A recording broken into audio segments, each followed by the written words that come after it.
हरियाणा की हर अपडेट के लिए बेल आइकन दबाएं और सब्सक्राइब करें STV हरियाणा न्यूज। नमस्कार, प्राइम टाइम डिबेट में आपका स्वागत है। आपके साथ मैं हूं खालिद हसन।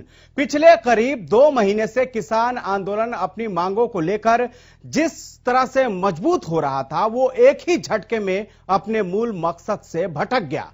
गणतंत्र दिवस के दिन जो दिल्ली की सड़कों पर हुआ, उसके बाद पुलिस फुल एक्शन में है।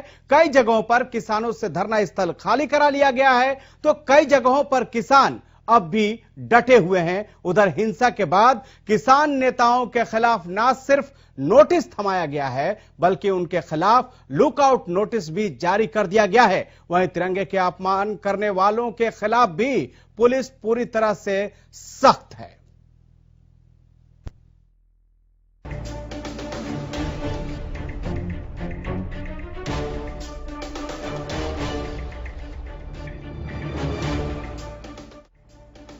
26 नवंबर 2020 को जिस मकसद को लेकर किसान दिल्ली के बॉर्डर पर पहुंचे थे, वो मकसद ठीक 2 महीने बाद 26 जनवरी 2021 को ऐसे शरारती तत्वों की भेंट चढ़ गया, जिसने किसानों की आड़ में तिरंगे का अपमान कर आंदोलन को भटकाने की कोशिश की।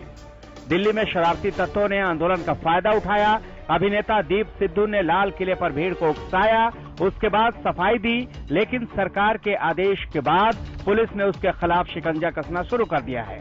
दीप सिद्धू के खिलाफ पुलिस ने वारंट जारी कर दिया है। उधर केंद्रीय गृह मंत्री अमित शाह ने अस्पताल जाकर हिंसा में घायल पुलिस के जवानों का हालचाल जाना। इस बीच सिंघू बॉर्डर पर हलचल तेज हो गई है। पहले तो स्थानीय लोगों ने धरना स्थल खाली कराने के लिए प्रदर्शन किया, उसके बाद 40 गांवों की पंचायत ने धरना स्थल खाली करने का 24 घंटे का अल्टीमेटम दे दिया। चाहे सरकार को कुछ भी बोले, लेकिन हम तिरंगे का अपमान नहीं सहेंगे। बॉर्डर खाली करो बस।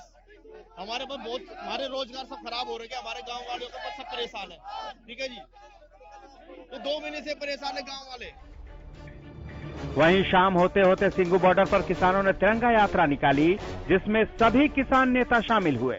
हम ये दिखाना चाहते हैं, जो हमारे खिलाफ प्रोपगंडा किया गया है, एक साजिश रची गई है सरकार के द्वारा कि किसानों ने कोई तिरंगे की बेअदबी की। हम किस तिरंगे के लिए जान देने वाले लोग हैं, हम तिरंगे के लिए जान पर खेलने वाले लोग हैं, हम पक्के देशभक्त हैं। किसान से बड़ा देशभक्त इस देश के अंदर कोई नहीं है। किसान के अगर 2 बेटे होते हैं, एक खेती करता है खेत के अंदर, दूसरा बॉर्डर के ऊपर देश की रक्षा करता है। इसलिए हमारे से बड़ा कोई देशभक्त नहीं है।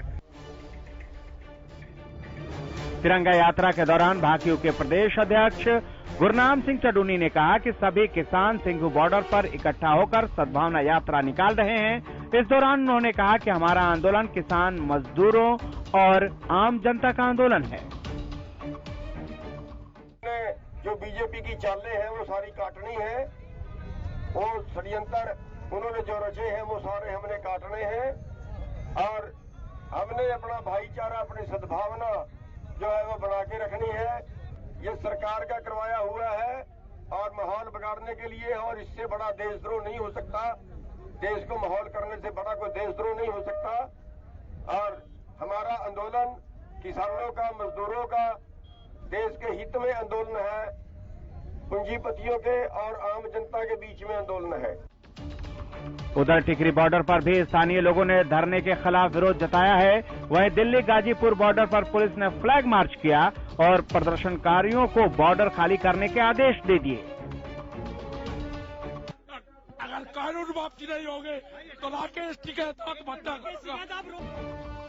बात अगर पलवल की करें तो पुलिस ने पलवल के ओटाहा चौक पर धरना दे रहे किसानों से धरना स्थल खाली करा लिया है। वहीं मुरथल टोल प्लाजा को भी किसानों से पुलिस ने खाली करा लिया है, लेकिन अंबाला के शंभू टोल प्लाजा पर अब भी किसान डटे हुए हैं। उधर किसान आंदोलन के बहाने प्रदेश की सियासत भी खूब गर्मा रही है।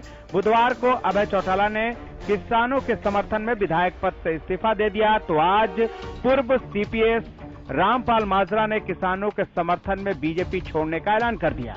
रामपाल माजरा ने दिल्ली हिंसा की निंदा करते हुए कहा कि पुलिस ने जानबूझकर हिंसा भड़कने दिया। माजरा ने कहा कि अब तक 150 किसानों की जान जा चुकी है, लेकिन सरकार ने इसकी जरा भी सुध नहीं ली।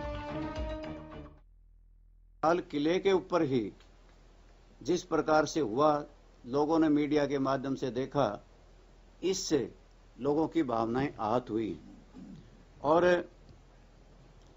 जहां किसानों का इतना बड़ा आंदोलन बड़े लंबे समय से चल रहा था, मैं इसमें ये मान के चलता हूं कि इससे निपटने में भी सरकार की नाकामयाबी है। कुछ इस प्रकार के मुद्दे थे कि 11 दौर की बात हुई, कभी 2 कदम आगे बढ़ते, कभी कहते ये कानून हमने लोगों की भलाई के लिए, किसानों की भलाई के लिए बनाए गए। किसी संगठन ने मांग नहीं करी थी, किसी प्रदेश की सरकार ने मांग नहीं करी इस तरह के कानून बनाने की, जिसकी वजह से इतना बड़ा आंदोलन हुआ कि किसानों को ये लगा कि मंडियां खत्म हो जाएंगी। गणतंत्र दिवस पर हुई हिंसा के बाद किसानों का आंदोलन बिखराव की ओर जाता हुआ दिखाई दे रहा है। कई जगहों पर किसानों ने धरना समाप्त कर दिया है तो कई जगहों पर पुलिस ने धरना समाप्त करा दिया है। अब सवाल यह है कि इस आंदोलन में किसानों को मिला क्या? जिस तरफ आंदोलन जा रहा है उससे तो यही लगता है न माया मिली न Ram. Bureau report, Haryana news.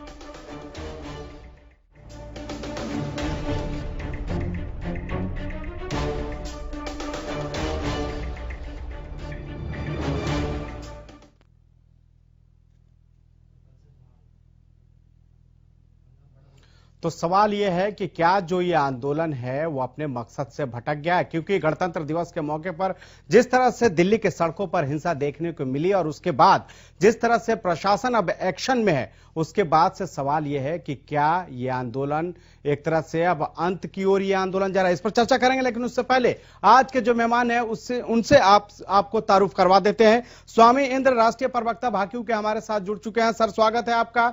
वंदना पोपली बीजेपी प्रवक्ता हमारे साथ जुड़ चुकी हैं। मैम, स्वागत है आपका। सुमित गौड़ प्रवक्ता कांग्रेस हमारे साथ जुड़ चुके हैं। सर, आपका भी स्वागत है। और ओंकार सिंह प्रवक्ता एनएलओ भी हमारे साथ फोन लाइन पर जुड़ चुके हैं। सर, आपका भी स्वागत है। सबसे पहले सवाल स्वामी इंद्र जी से। स्वामी इंद्र जी, जिस तरह से आज दिन भर हम लोगों ने जो घटनाक्रम देखा, खास करके अगर सिंगू बॉर्डर की बात करें तो वहां स्थानीय लोग आके जो आज तक इस किसान आंदोलन को समर्थन दे रहे थे, अब वो वहां से कह रहे हैं कि आंदोलन खत्म कीजिए। कितनी मुश्किल होगी आप लोगों के लिए?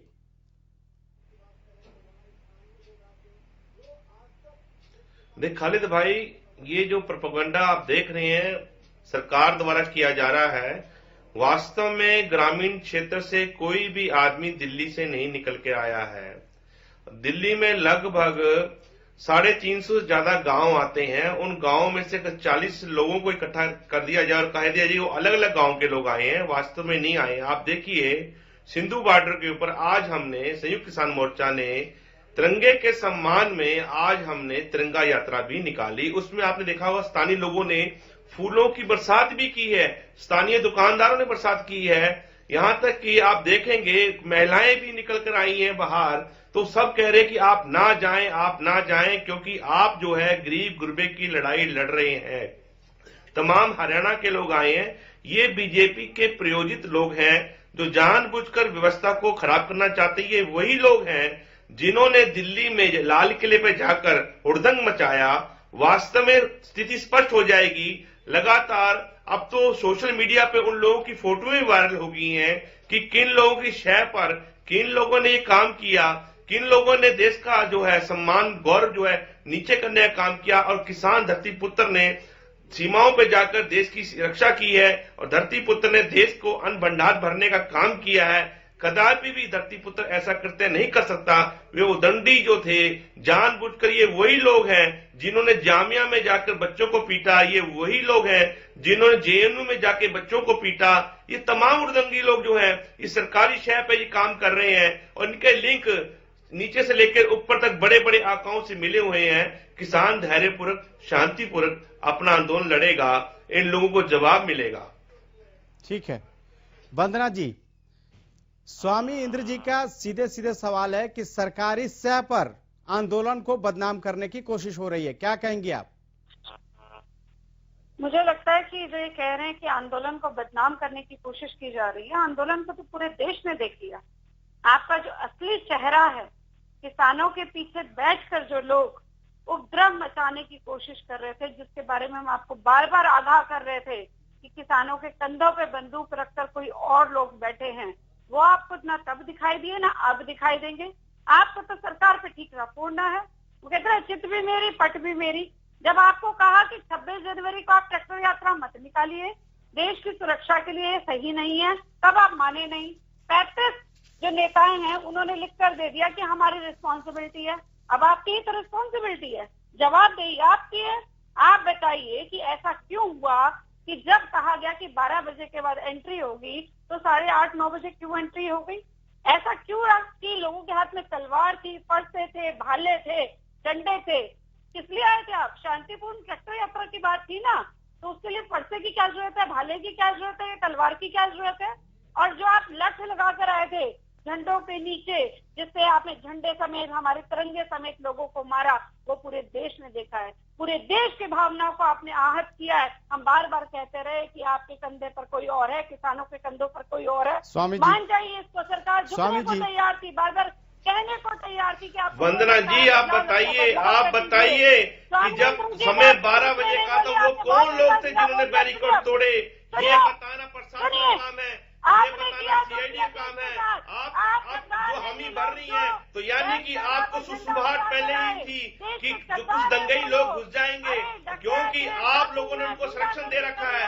पूरा देश जान रहा है कि कैसे रेस्ट पड़ोस के अंदर जाकर वो लोग मीटिंग करते हैं, कैसे वो जाके देश के रक्षा मंत्री से, देश के गृह मंत्री से मिलकर बातें करते हैं, कैसे वो आपके स्टार प्रचारक हैं। पंजाब के अंदर सबने देखा है कि आपका जो एमपी है सन्नी देओल, उसके स्टार प्रचारक रहे आपके। ये दीप सिद्धू से आप बताइए ना क्या रिश्ता है, ये रिश्ता क्या कहलाता है, बता दीजिए, पूरा देश सुनना चाहता है। ठीक है स्वामी जी। वंदना जी ये पूछ रहे हैं स्वामी जी कि रिश्ता क्या कहलाता है, बता ही दीजिए आज आप।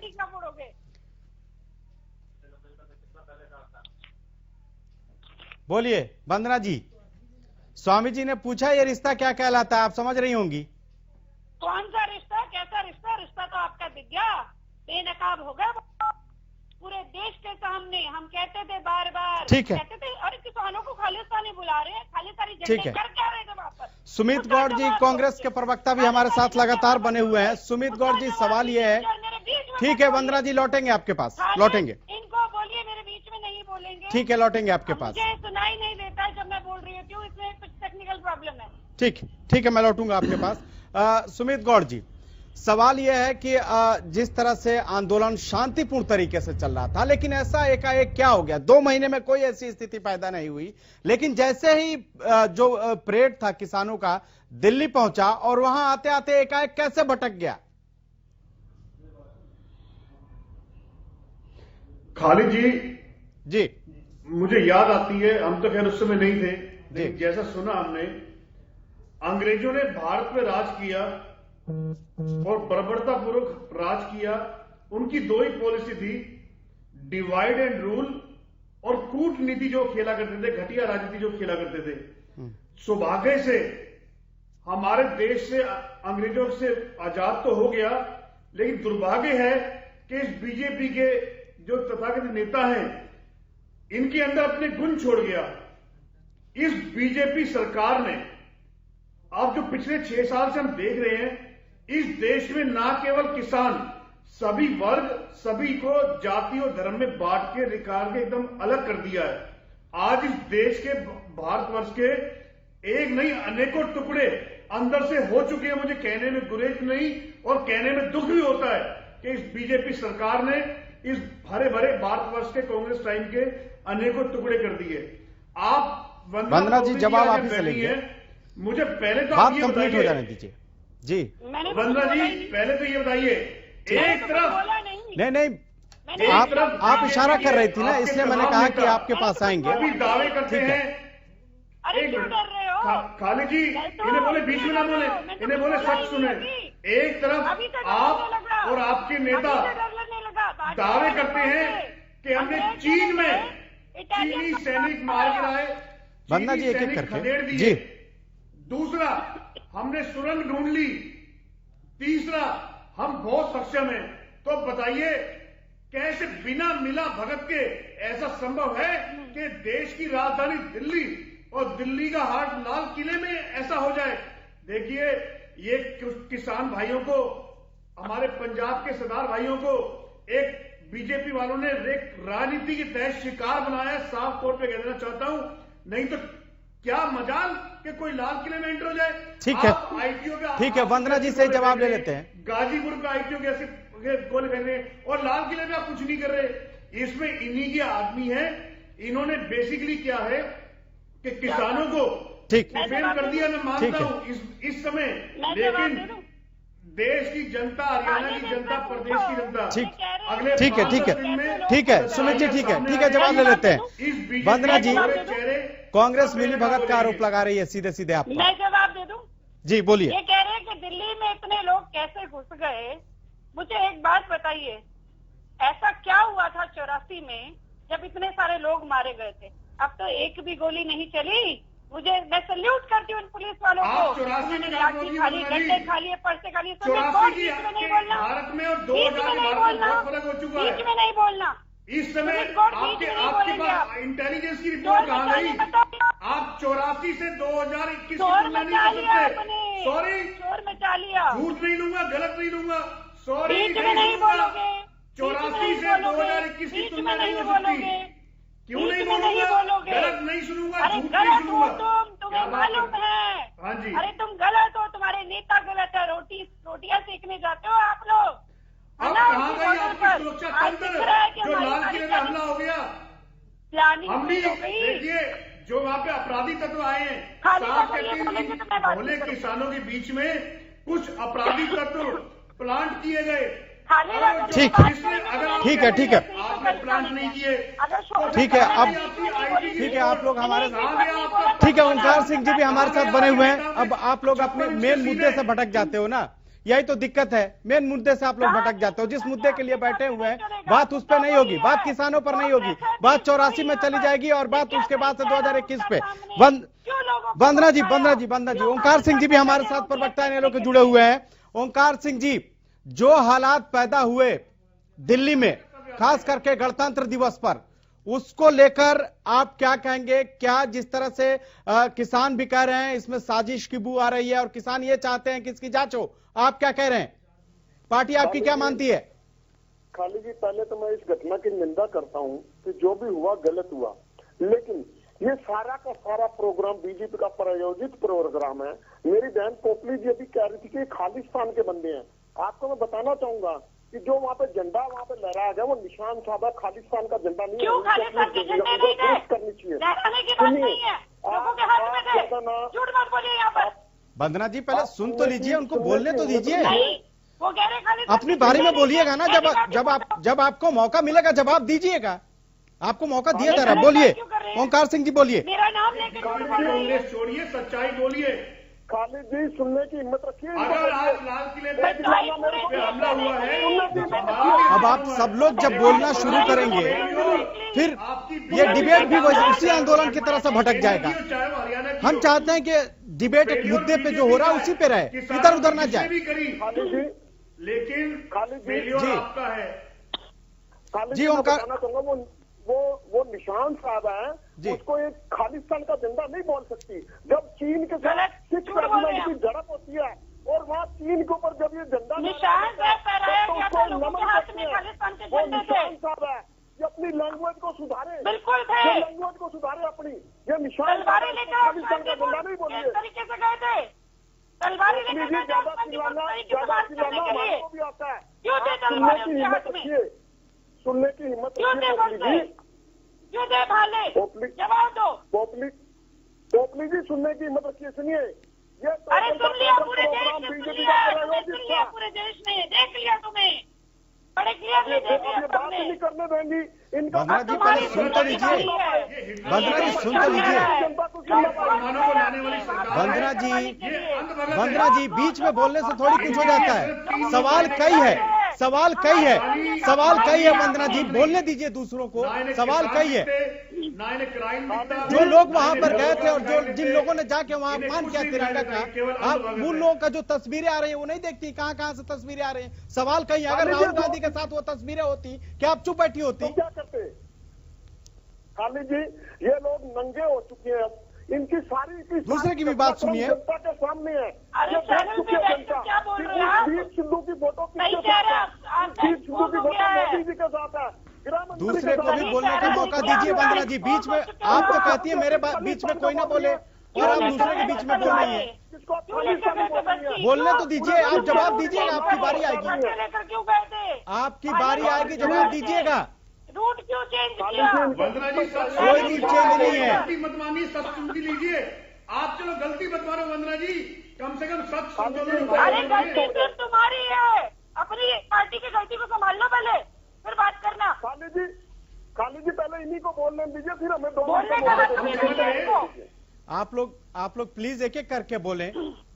कम से कम बात तो समझ में लोगों को आए कि बोलना क्या चाहते हैं। एक ही बार सब लोग बोलने लगते हैं। लोगों को समझ आ चुका है, बहुत क्लियरली समझ आ गया, इनका सही चेहरा सामने आ गया। लोगों में आक्रोश है, लोगों में समझ आ गया। बताने के बाद लोगों में ठीक है, लोगों में आक्रोश है, जाहिर सी बात है। जो घटना हुई है ना, उसके लिए बहुत सारे लोग भी जिम्मेदार हैं। आप जरा पोपली जी बताइए, आप जरा बताइए कि गणतंत्र दिवस पर दुकान खोलने की इजाजत नहीं होती है। इतने लोग बैठे हुए थे, आपने इजाजत दे दी, और इजाजत दी तो तैयारी थी उस हिसाब से, पुलिस ने तैयारी कर रखी थी उस हिसाब से। मुझे ये लगा था किसानों को भी चोट लगी है, जिस मुद्दे पे है वहीं रहे हम लोग, ज्यादा बेहतर है। मैं सिर्फ कमेंट लेना चाह रहा था, लेकिन आप लोग क्या है बढ़ के एक तरह से पूरी तरह से मामला आप लोग खराब कर रहे हो। ठीक है। हमारे साथ स्वामी इंद्र जी भी बने हुए हैं। स्वामी इंद्र जी किसान नेता बने हुए, ओंकार जी और सुमित गौड़ जी और वंदना जी प्लीज। स्वामी जी आवाज मिल रही है जी? स्वामी जी सवाल यह है कि जिस तरह से हमने देखा जो हिंसा हुई, और उसके बाद से अब एक तरह से अभी जो अगर ताजा अपडेट आपको दें तो जो गाजीपुर, दिल्ली गाजीपुर बॉर्डर है, वहां एक तरह से पुलिस पूरी तरह से एक्शन में है। ऐसे में अब आप लोगों की रणनीति क्या होगी? राकेश टिकैत वहां बैठे हुए हैं, अनशन पर बैठे हुए हैं, और वो कह रहे हैं कि जब तक पानी अगर गांव के लोग लेके नहीं आएंगे वो अनशन नहीं तोड़ेंगे। अब क्या करेंगे आगे आप लोग अगर वहां पर कोई एक्शन होता है? या जैसे यूपी के सीएम ने वहां पे आदेश भी दे दिया कि जल्दी से जल्दी आंदोलन को खत्म कराया जाए, और प्रशासन भी पूरी तरह से एक्शन में है। बिल्कुल, उसकी बिल्कुल एक चेहरा आपके सामने नजर आ रहा है कि वंदना पोपली हमारी बहन मुस्कुरा रही हैं, हंस रही है और पानी पी पी के कोस भी रही हैं। ये किसानों को कोसने निकले हैं, उस अन्नदाता को जो अन्नदाता आपके घर में निवाला देता है, जिसका निवाला सुबह उठ के आप खाते हैं, उसको ये कोस रहे हैं। ये नहीं चाहते कि वो अपने अधिकारों की लड़ाई लड़े। वही अन्नदाता सीधा सीधा कह रहा हमें दिल्ली के बॉर्डर पे मत रोकिए, हमें दिल्ली आ जाने दीजिए। हम जो है जंतर मंतर पे जाकर अपना जो है धरना प्रदर्शन करना चाहते हैं, हमें रामलीला मैदान दे दीजिए। किसान अपनी मर्जी से यहाँ बॉर्डर पे बैठा है, हमें रोका गया है। आज भी देख सकते हैं आप, दिल्ली पुलिस ने कई गुना बड़े बैरिकेड लगा दिए हैं, पहले से अधिक चौकसी बढ़ा दी है। और यहाँ तक कि दिल्ली पुलिस ने और उत्तर प्रदेश पुलिस ने, हरियाणा पुलिस ने ब्लैक मास्क भी किया है। जी आप आवाज नहीं बंद है, आपकी आवाज आ रही है, आप बोल रही हैं, हम सुन रहे हैं, आवाज क्यों बंद करिए? आवाज आ रही है आपकी। आंदोलन को दबाना चाहते हैं। जी वंदना जी, क्या लगता है कि कहीं ऐसा तो नहीं हुआ कि जो आकलन करना था कि जो किसान हैं वो इतने नहीं आ पाएंगे और इस तरह की स्थिति नहीं होगी, लेकिन जब वो आए तो कहीं ना कहीं पुलिस से चूक हो गई या इंटेलिजेंस का फेल्यूर हुआ, जिसके वजह से यह हादसा हुआ, इस तरह के हिंसक घटनाएं आई? ये तो दिल्ली पुलिस ने तो एक तरह से सूझबूझ का परिचय दिया है ना मैडम। चड़ूनी जी बोले फाइनल मैच है, टिकैत जी बोले कि डंडे लेकर आ जाओ, झंडा फहराना है। चूक तो पुलिस की तरफ से की जा रही थी कि कोशिश करी जाए कि चूक हो पुलिस की तरफ से, और उसके बाद ये दंगा फैलाएं। हम पहले दिन से बोलते आ रहे हैं कि किसानों के कंधे पर बंदूक चलाने वाले कई और लोग हैं, ना कांग्रेस ने मानी ना किसानों ने मानी। आज यहाँ पर स्वामी इंद्र जी बैठे हैं, मैं उनसे पूछती हूँ क्या बयान दे रहे हैं पंजाब के किसान कि हरियाणा के लोगों ने ऐसे किया, हरियाणा के बच्चों ने ऐसा किया, हरियाणा के लोगों ने गंद ठीक है। मैं अपनी टेक्निकल टीम से एक बार कंसल्ट करना चाहूंगा। टेक्निकल टीम का मुझे क्या पूछ रहे प्रदीप हैं क्या यहाँ? पूछ रहे, जवाब उनको दीजिए जी। आप पे सारे आरोप लगा रहे हैं। यहाँ पर आप मुझे एक बात बताइए कि कैसे हुआ कि रूट जो है हमने डिसाइड किया था उसको डाइवर्ट क्यों किया गया? रूट को चेंज करके दूसरी जगह कैसे आए? जब समय की बात थी तो समय से पहले क्यों आए? इसकी जिम्मेदारी थी किसान नेताओं की जिम्मेदारी थी कि हम जो है हमारी पूरी जिम्मेदारी है कि शांतिपूर्ण आंदोलन होगा। Madam, it was pre planned, ये आपका एक षड्यंत्र था। अगर आपने किसानों को रोका नहीं होता, बैरिकेडिंग नहीं करी होती तो ये एपिसोड ही नहीं होता, लेकिन आपने सब करना था। आपने अपने बच्चे घुसाने थे, आपने लाल किले पेंट कराना था, ये सब माने बोल देंगे अच्छा नहीं माने तो भी हम बना देंगे कि इसमें आपकी बीजेपी सरकार ने पूरी तरह से एक बहुत ही सुनियोजित ढंग से बहुत घटिया पॉलिटिक्स करी है। इन बेचारे किसानों का 60 दिन का मेहनत प्रोटेस्ट आप लोगों ने 60 मिनट में भाग तो दिया, लेकिन जब फिर इकट्ठा होगा ना और जब बातें खुलेंगी और जब इसके बाद जब षड्यंत्र की आपकी बातें आगे आएंगी तब देखना फिर सब साफ होगा। ये किसान है, ये मेहनत का जीव है, ये जब निवाला देना जानते हैं तो निवाला छीनना भी जानते हैं। आप लोगों ने इनकी आत्मा को दुखाया है, इनके परिवार के लोग, इनके बच्चों की भावनाओं को ठेस पहुंचाइए। माफ करना, इनकी बद्दुआ लेके बैठेगी न केवल बीजेपी सरकार पर, आपके तमाम नेताओं को। क्या बात कर रहे हैं तुम्हारा चेहरा? ठीक है, जब 12 बजे का टाइम है, ठीक है। स्वामी जी से पार्टी स्टैंड नहीं करती, स्वामी जी से जवाब ले लेते हैं ना। ठीक है, तो सारा कांग्रेस ने कर दिया। पहले फैसला कर लो कि कांग्रेस कहाँ है। चुनाव आते हैं कि कांग्रेस है ही नहीं। ठीक, स्वामी जी क्या जो तय रूट था उसका उल्लंघन किसानों ने किया और इसीलिए ये स्थिति बिगड़ी? और ये जो तय रूट का उल्लंघन किया वो किन किसानों ने किया, जरा उसके बारे में भी बताइए। जैसे जलबिन मछली होती है ना कि सत्ता में। वंदना जी ठीक है, वंदना जी आपने आरोप लगाए ना, आपने जो बात कहा उसका जवाब स्वामी जी से ले लेते हैं। वो है केवल बीजेपी। सुमित जी, छटपटाते रहोगे, सुमित जी, सत्ता हाथ में, देशद्रोहियों के हाथ में कभी भी नहीं आएगी, कभी भी नहीं आएगी। जनता समझती है तुम्हारा सही चेहरा क्या है, तुम्हारे नेताओं का चेहरा क्या है। आपने भी हमारी पार्टी के लिए भाई बहुत सालों से तुमने क्या किया था? एक्शन होना चाहिए था उन लोगों के साथ। दीजिए, ग्रामीण क्षेत्र से आती है, एक एक करके प्लीज प्लीज, वंदना जी, स्वामी जी, सुमित जी, एक एक करके ये कोई बात थोड़ी है सर। ठीक है, अभी हमें यहाँ एक ब्रेक के लिए रुकना होगा। ब्रेक के बाद जब लौटेंगे तो फिर ये पूछेंगे सवाल कि आखिर ये कहां आंदोलन जो जिस तरह से शांतिपूर्ण तरीके से चल रहा था आखिर क्यों भटक गया, इसके पीछे क्या कारण है, इस पर चर्चा लगातार जारी है। लेकिन वक्त फिर आपका स्वागत है। हम लगातार ये पूछ रहे हैं कि क्या ये जो आंदोलन है वो अंत की ओर जा रहा है, क्योंकि आज दिन भर जो घटनाएं हुई, पलवल के ओटाहा चौक से जो किसान थे उनको हटाया गया, उसके बाद से दिल्ली के सिंघी बॉर्डर या टिकरी बॉर्डर की बात करें या दिल्ली गाजीपुर बॉर्डर की बात करें, वहां लगातार एक तरह से जो हलचलें हैं वो तेज है। स्वामी इंद्र जी लगातार हमारे साथ बने हुए हैं। स्वामी इंद्र जी, अब ये बताइए कि आप लोगों ने 1 फरवरी को जो संसद मार्च का ऐलान किया था वो आप लोगों ने स्थगित कर दिया, लेकिन क्या जो दाग दिल्ली पर लगी वो दाग धुल जाएगी संसद मार्च के स्थगन से, या फिर जो उपवास 30 तारीख को आप लोग रखने जा रहे हैं?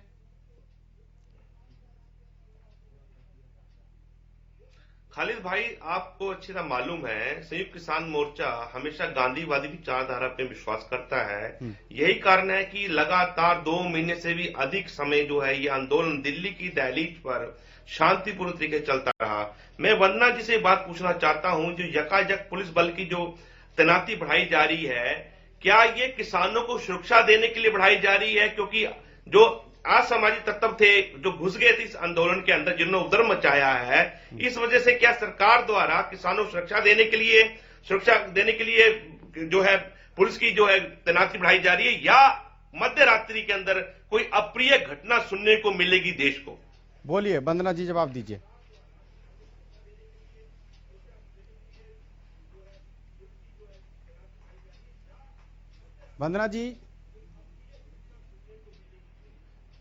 वंदना जी, टेक्निकल प्रॉब्लम है, आपकी आवाज नहीं आ रही है, मैं आपके पास लौटूंगा। लेकिन सुमित गौड़ जी, जो स्थिति दिल्ली में बनी, मैं बार बार पूछ रहा हूं कि आखिर इसके पीछे वजह क्या है? क्यों ऐसा हुआ? जो शांतिपूर्वक चलने वाले किसान, जो कुछ तो किसान अपने तय रूट पे चल रहे थे और कुछ किसान एकाएक कैसे भटक गए? और सवाल एक ये भी है कि जिस तरह से आंदोलन जो चल रहा था उसमें एक तरह से आप लोग लगातार 3 कृषि कानून की वापसी की मांग कर रहे थे। अब अगर ऐसे में आपका आंदोलन अब खत्म होता है तो फिर तो बात वही होगी ना, न माया मिली न राम। आवाज मिल रही होगी आपको?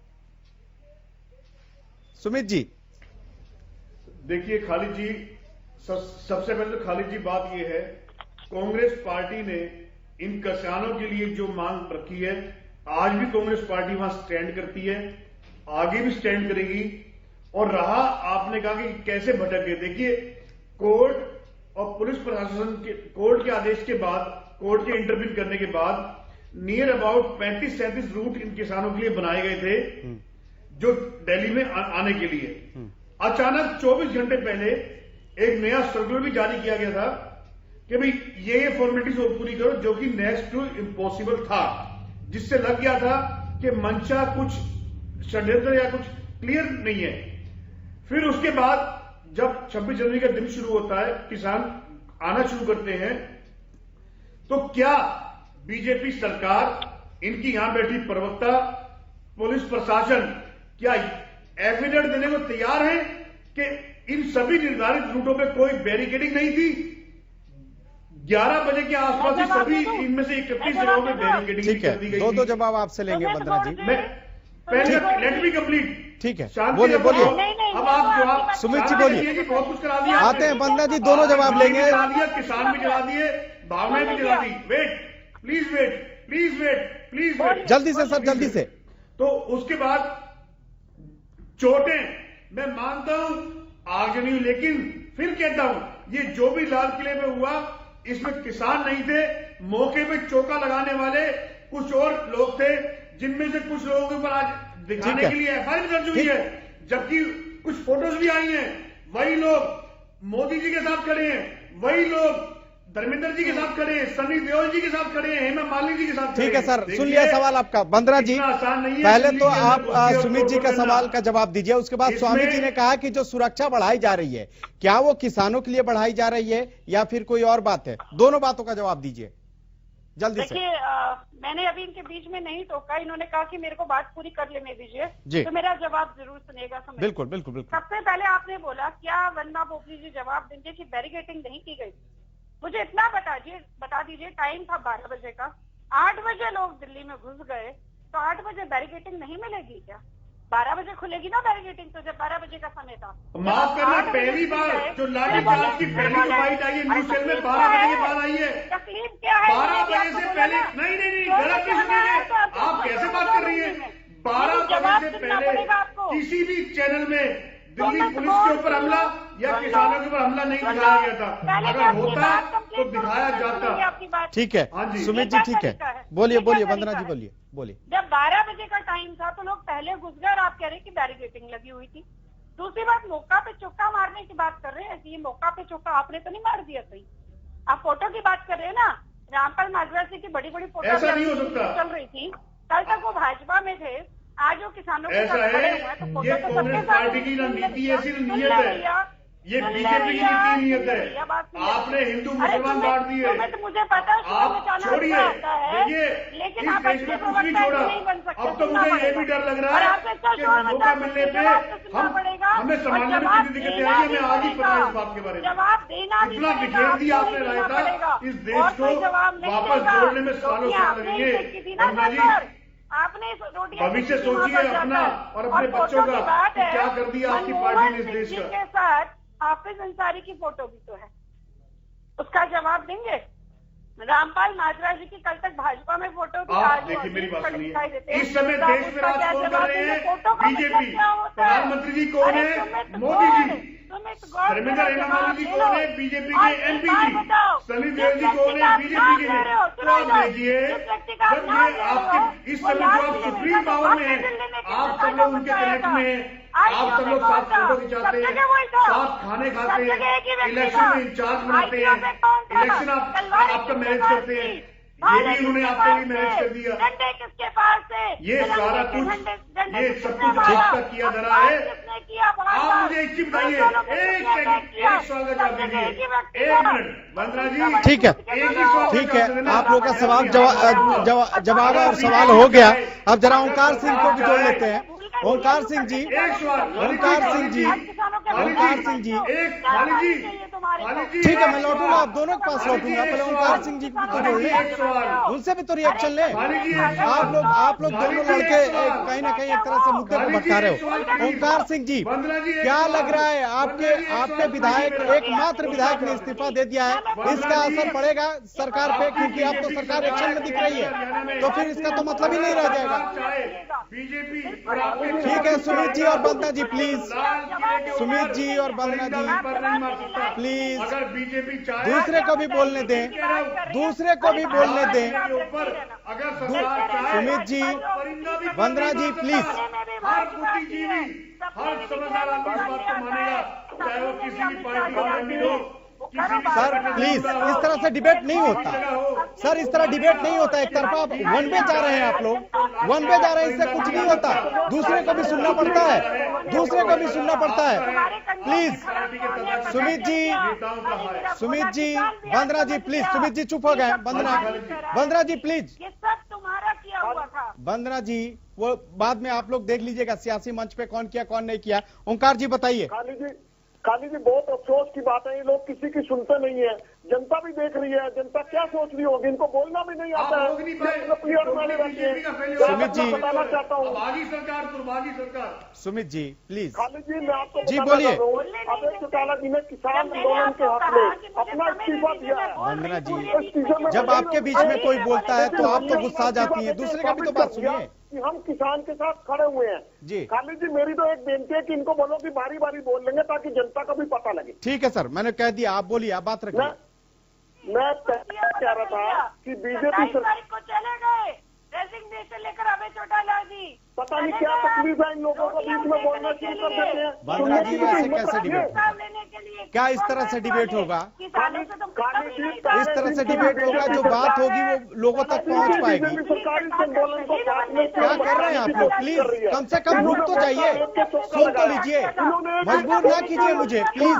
वंदना जी चुप हो जाइए, एक आदमी को बोलने दीजिए, आप जवाब दीजिएगा आपके पास जब आएंगे, जब आपकी बारी आएगी।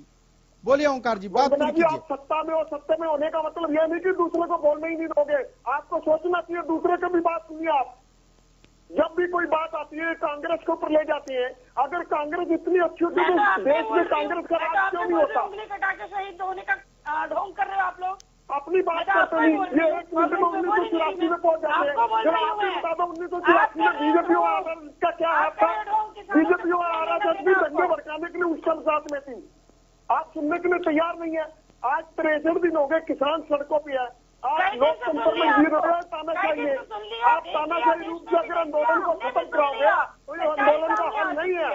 आंदोलन आपकी नेताओं की मदद में क्या सुन रही है? आपकी और आपकी पार्टी केवल अडानी और अंबानी और अमन की सुनती है। अडानी, अंबानी और अमन की आपकी गूंगी मेरी सरकार और दूसरी सुनती है। अगर आप सुन रहे होते तो दिल्ली टूटता फूटता नहीं। अगर आप सुन रहे होते तो 60 दिन से किसान बैठे नहीं होते। अगर आप सुन रहे होते से किसानों को खदेड़ा नहीं जाता। आप देखिए, किसानों पर लाठियां मार रही हैं, किसानों को भगा रहे हैं, 24 घंटे का अल्टीमेटम दे रहे हैं। धिक्कार है आपकी सरकार पे और आपकी नीतियों पे। इतनी तकलीफ, इतना दर्द पाकिस्तान में जाकर क्या ये मौका भाषण देने के लिए इस्तेमाल हो रहा है? जवाब कोई नहीं देना चाहता, किसानों के मुद्दे पे कोई बात नहीं करना चाहता, चाहे आप हो चाहे आप हो, हर कोई मुद्दा भटकाना चाहता है। बीजेपी, कांग्रेस, चाहे कोई भी हो, चाहे न लो, आप लोग बात नहीं करना चाहते मुद्दे पे। आप लोग बस एक दूसरे में हस्तक्षेप करके टाइम पास करते हैं, इससे क्या फायदा होगा? ना तो किसान हारेगा ना हटेगा। किसान को अगर ये सहमति से तीनों काले कानून वापस लेकर करना तो ही जरूर हारेंगे, उपद्रवी जरूर हारेंगे और बार बार हारेंगे। उपद्रवी हारेंगे, बीजेपी भी हारेगी, ये किसान है, जीतेगा। इन्हें उपद्रवी कह के इनकी बेइज्जती मत कीजिए, इनकी भावनाओं को ठेस मत पहुंचाइए। ठीक है, ये किसान है, ठीक है स्वामी इंद्र जी, अब ये किसान अपने मैं सीधे स्वामी इंद्र जी का चाहूंगा। स्वामी इंद्र जी, आपको लगता है कि ये जो दोनों राष्ट्रीय पार्टियां आपके हक की बात कर रही हैं, मुद्दे से भटकाने की कोशिश नहीं हो रही है? बिल्कुल खालिद भाई, आप देख रहे हैं, बिल्कुल जो इनसे प्रश्न पूछा जाता है जानबूझकर बीजेपी वाले कांग्रेस के साथी को खाने का काम करते हैं, कांग्रेस के साथी को खाने का काम करते हैं। सर, अगर आपके आसपास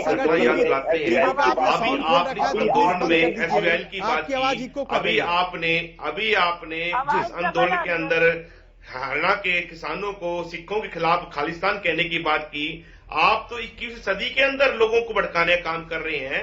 मुझे एक बात कहनी पड़ेगी आपको कि आप जो है सिर्फ देश में बंटवारा ही चाहते हैं, ना कि देश को जोड़ना चाहते हैं। फूट डालो, राजपूत नीति छोड़िए। आज 21वीं सदी पूरा विश्व आपको देख रहा है, दुनिया देख रही है कि भैया विश्व गुरु देश बनाना अगर भारत को, तो यहाँ के नागरिक को आपको अमीर बनाना होगा, यहाँ के नागरिक को रोजगार देना होगा, भारत के नागरिक को आपको सशक्त करना होगा, उसके हाथ मजबूत करने होंगे, ना कि कंपनी को मजबूत करें। आप देश का सारा संसाधन पूंजीपतियों देना चाह रहे हैं, पूरा देश समझ रहा है, जो ग्रीक रुपए को आप मारना चाहते हैं, बताइए ना। कैसे कहा कि राकेश टिकैत हिंसा के लिए जिम्मेदार है? महिला होके, ग्रामीण क्षेत्र से होके इन किसानों का मजाक उड़ा रही हैं आप, कमाल करती हैं आप। महिलाएं इससे ज्यादा कुछ कह नहीं सकते, लेकिन अफसोस है। सब कुछ किसने कहा, उसका जवाब दे दीजिए ना, भाजपा में ही बोलते रहेंगे। एग्जैक्टली, हरियाणा ने नहीं, हरियाणा की बीजेपी सरकार ने, ठीक है, हरियाणा ने नहीं बिगाड़ा। सुमित जी, सरकार ने बिगाड़ा। सुमित जी, बजट सत्र आने वाला है। सुमित जी, बजट सत्र आने वाला है। वंदना जी प्लीज, ठीक है, लास्ट कमेंट के तौर पे लेंगे अभी कमेंट आप लोगों का, प्लीज जरा शांत हो जाइए। सुमित जी, बजट सत्र आने वाला है, अब किसानों ने कह दिया है कि 1 फरवरी को वो नहीं करेंगे संसद मार्च। विपक्ष की क्या भूमिका होगी? क्या इस मुद्दे को लेकर कांग्रेस किसानों की आवाज बनेगी संसद में, या फिर सिर्फ ऐसा ही सियासी बस ट्विटर पे ही चलता रहेगा विरोध? क्या भूमिका होगी? खालिद जी, हमारे किसान भाई जो भी फैसला लेंगे, उन्हें जहां और जैसे प्रोटेस्ट करना ये उनका निजी फैसला होगा।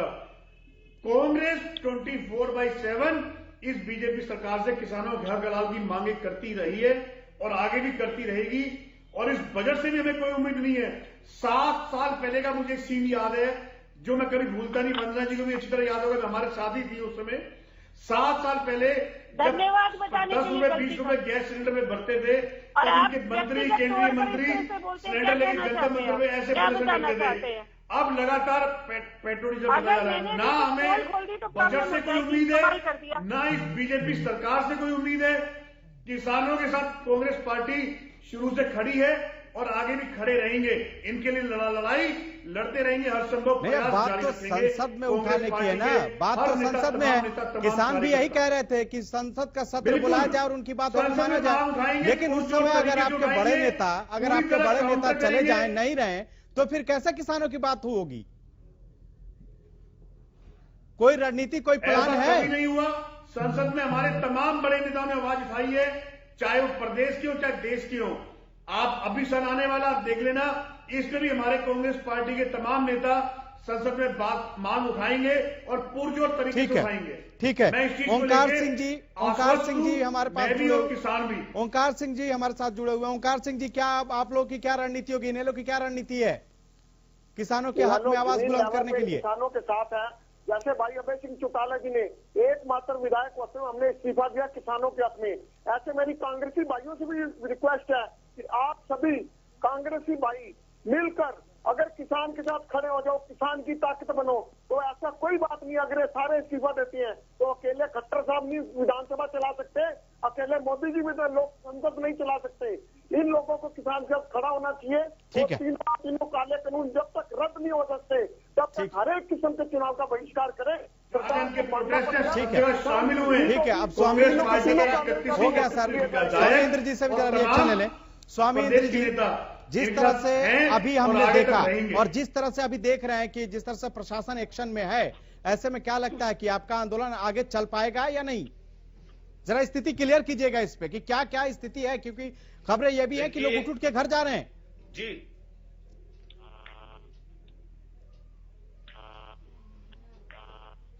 खालिद भाई, आपको मालूम है कि किसान जो है आंदोलन लड़ने के लिए दिल्ली की दहलीज की ओर आया है और ईमानदारी से किसान आंदोलन लड़ रहे हैं और बिल्कुल शांतिवादी तरीके से, गांधीवादी तरीके से हम लोग बैठे हैं।